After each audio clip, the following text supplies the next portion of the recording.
So that's it with Loki. Loki is done, completely over with.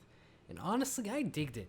I really liked the final episode, and I feel like you're gonna get a lot of people who say they didn't like the final episode, who say, "Oh, it's unfulfilling. There wasn't that much action. There wasn't the fighting, and it kind of it was a weird ending. It was a really weird ending, but at the same time, I feel like that's kind of how it had to be." Because they, like, just thinking about it, they weren't gonna show. Hold on, hold that thought. Spoiler alert. Go watch Loki, then come back to this because I was about to drop a big spoiler, but spoiler alert.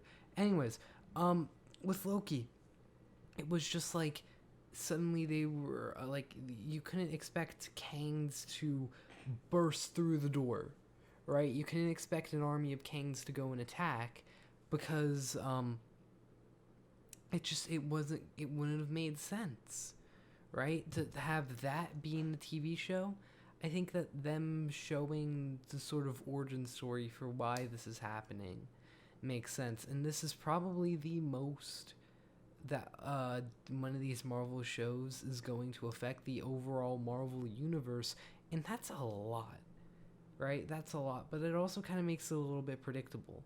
Like, I knew right off the bat there was no chance that the Lokis were going to take over, because how are you going to explain that away in a movie? Because at the end of the day, this is all going to get explained away in the movies for all the people who aren't watching the TV show. That way Marvel can keep profiting off of their movies, and also still be making these canon TV shows.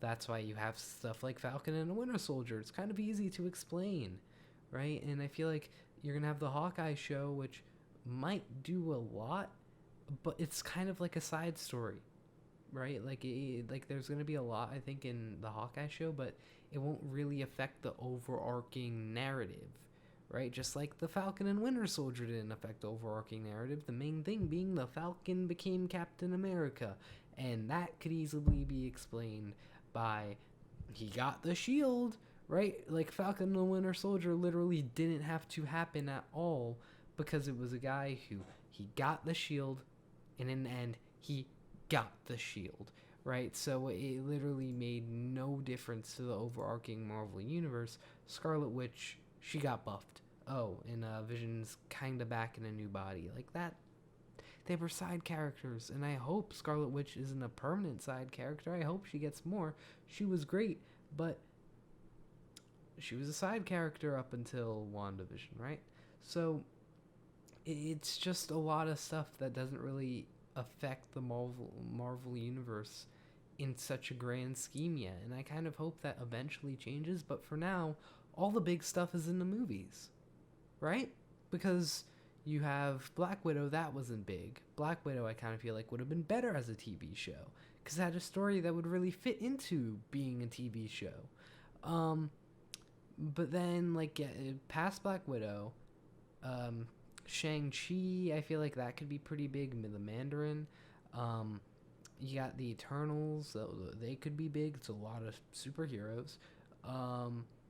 Doctor Strange, Spider-Man, Thor, just a lot of stuff that it's bigger stuff, like the big characters that everybody loves. Loki might end up being one of the biggest characters they have strictly on TV shows, because Loki was never a movie guy, but Loki's a fucking fan favorite, so they made a TV show for him. I'm not even talking about the show anymore. I'm sorry, I just went on a rant. But no, going back to talking about the show. Yeah, they could never do more than what they already did with Kang, because this could be explained in a movie, and we're gonna have to deal with a little bit of exposition from Doctor Strange. I'm gonna assume in Spider-Man. That's all, like, just about all this Kang stuff, because that's gonna show up in Spider-Man, because Spider-Man Into the Spider-Verse kind of, but live action, and yeah, you're gonna have that, and I'm excited. I'm really excited. I think this did help set up something that could be amazing. Um, and I was listening to film theory, and they were like, but Kang could just be like another Thanos. But I feel like the way he was set up, he's not like another Thanos. Because it's not just the one Kang. It's all these Kangs, and this sort of story is completely different from that of Thanos. So you're gonna have, I think you're gonna have a really different story arc. I just wonder if this is gonna connect to the Fantastic Four at all, because I'm pretty sure Kang's like a descendant of Reed Richards. I might not even be getting his name right. It's 4 a.m. right now. I'm trying to get this video out as soon as possible. That way it can be on top of all this Loki stuff, and cash in those views. But yeah, no, I just think Loki was phenomenal. I just made like the most blank face there probably. Loki was a phenomenal show. I think Loki was probably the best show. I can't be 100% on that, but I'm pretty sure Loki was the best show. And that makes me pretty happy. That it really does make me pretty happy to be like, yeah, Loki lived up to the hype to me. Even the third episode.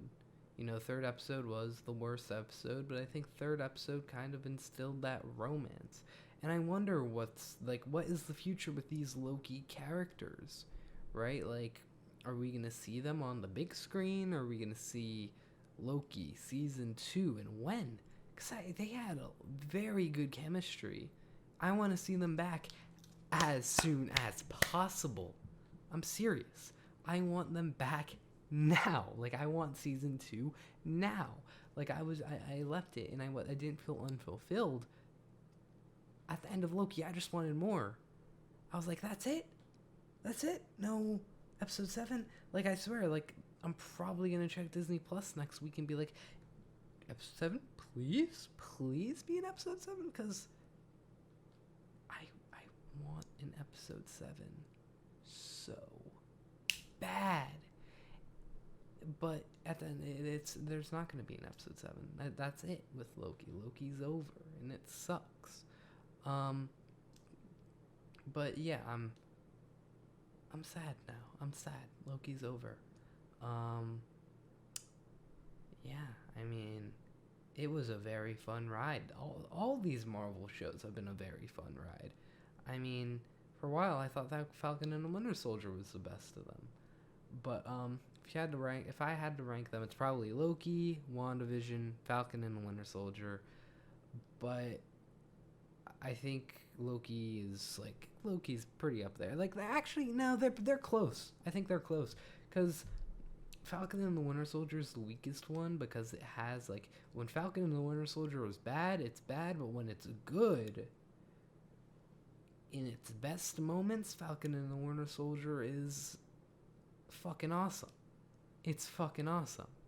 Like, that one shot of John Walker with the bloody shield. My God. That shot is beautiful. Beautiful. Anyways, I'm gonna go, because I've been talking for almost 10 minutes now, and I'm really tired. Yeah, it's 4:15 right now. I need to upload this, and then I need to go to bed. Yeah, I really need to go to bed. So, yeah. Peace out, everyone.